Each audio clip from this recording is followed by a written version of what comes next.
आज की सबसे बड़ी खबर, सबसे ऐतिहासिक खबर और एक स्वर्णिम पल मैं कहूंगा पूरे उत्तराखंड के लिए कि पीएम श्री प्राथमिक विद्यालय कपकोट के 40 में से 40 बच्चे, जी हां 40 में से 40 बच्चे 100% सिलेक्शन।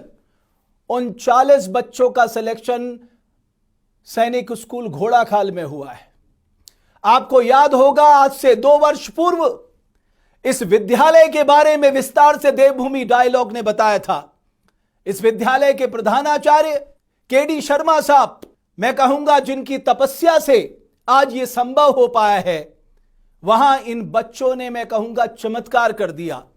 100% सिलेक्शन रेट किसी चमत्कार से कम नहीं है। आगे सुनिए, एक बच्चे ने 150 में से 150 मार्क्स लिए हैं गणित में। आप सोचिए, हमारे सरकारी स्कूलों को लेकर तमाम सवाल उठाए जाते हैं।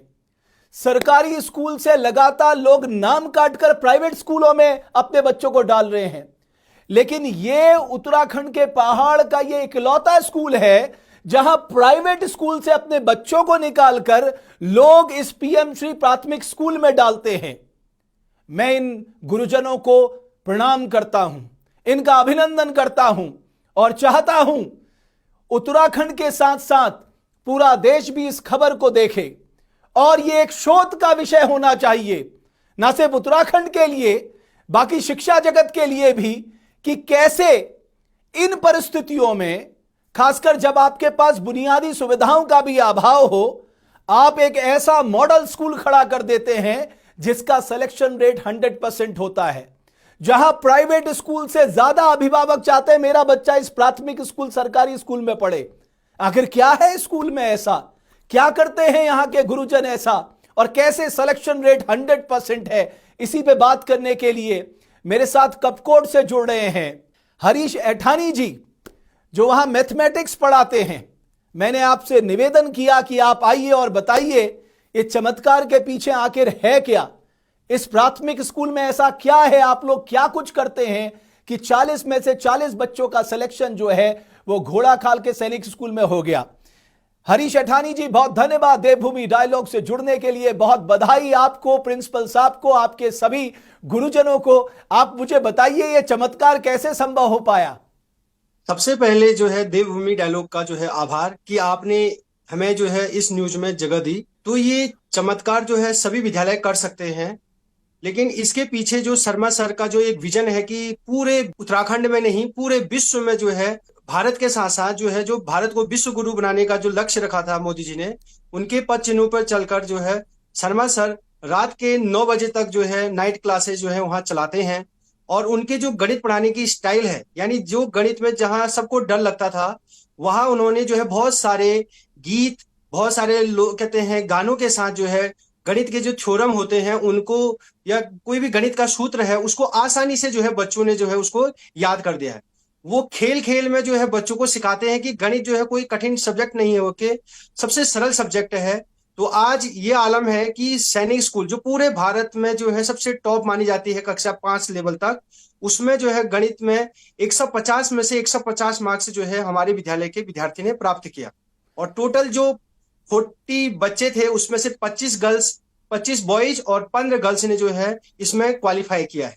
वाह। साथ ही साथ एक और खुशखबरी है कि जो हिम ज्योति विद्यालय आवासीय विद्यालय है देहरादून में सहजदारा रोड पर, वहां भी 25 जो सीटें होती हैं उसमें टॉप 10 में हमारी बालिकाएं हैं, उसमें टॉप 10 में हमारी बालिकाएं रही। 10 बच्चों का जो है उसमें चयन हुआ है। वाह, ये आप देखिए 100% सिलेक्शन घोड़ाखाल स्कूल, सैनिक स्कूल घोड़ाखाल में। हिम ज्योति जो आवासीय स्कूल है जहां पर बच्चियों को मौका मिलता है, जो 25 सीटें हैं उसमें से टॉप 10 में इस स्कूल की है। मुझे बताइए कि क्या आज यह स्कूल एक शोध का विषय नहीं बन गया है? इस स्कूल के शिक्षकों का पढ़ाने का तरीका क्या शोध का विषय नहीं बन गया है? मुझे लगता है उत्तराखंड के शिक्षा विभाग को, उत्तराखंड की सरकार को जरूर एक शोध कराना चाहिए और उस शोध का पेपर पब्लिश करना चाहिए कि जब कपकोट का प्राथमिक विद्यालय यह चमत्कार कर सकता है तो हमारे उत्तराखंड के बाकी स्कूल ऐसा चमत्कार क्यों नहीं कर सकते? आप मुझे बताइए, वहां पर मैंने सुना एंट्रेंस टेस्ट होता है, वहां पर बहुत भीड़ होती है एडमिशन लेने के लिए। वहाँ जो कमरे हैं और जो सीटें हैं या उसके भौतिक संसाधन हमारे पास हैं वो फिक्स हैं।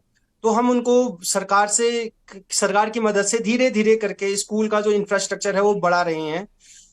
अब जो सीटें हैं उनके इस कमरे के हिसाब से जो सीटें हैं वो फिक्स हैं, लेकिन सभी अभिभावक चाहते हैं कि उनके बच्चे उस विद्यालय में पढ़े और वो कहीं निकले।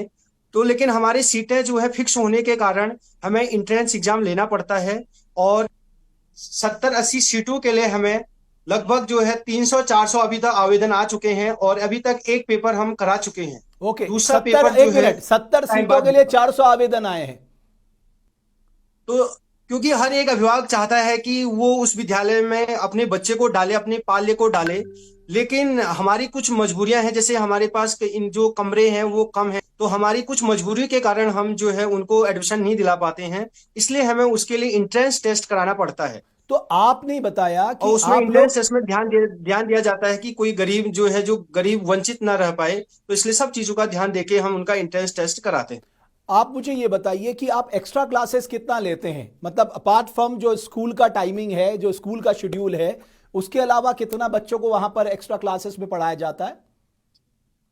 जैसे स्कूल का जो टाइमिंग होता है 9:15 से 3:30 तक का जो है स्कूल का टाइम रहता है। उसके बाद जो है कुछ टीचर जैसे शर्मा सर, मंजू मैम, दीपक हटानी सर और मैं शाम को 4:30 1 घंटा में जो है एक्स्ट्रा देता हूँ। जबकि शर्मा सर की बात करें या मंजू मैम की बात करें तो वो सैनिक स्कूल की जब तैयारी करा रहे थे तो रात के 9 बजे तक जो है वहाँ क्लासेस चलती हैं। तो शर्मा सर का जो है विशेष योगदान है कि वो रात के 9 बजे तक विद्यालय में बच्चों को जो है तरह तरह की चीजें सिखाते हैं। और इसीलिए इसीलिए हमारे देश में कहा गया गुरु ब्रह्मा गुरु विष्णु गुरुदेवो महेश्वर। ये मुझे लगता है शर्मा साहब जैसे शिक्षकों के लिए ये बातें कही गई है। और वो कितना बड़ा धन जिसको दुनिया का सबसे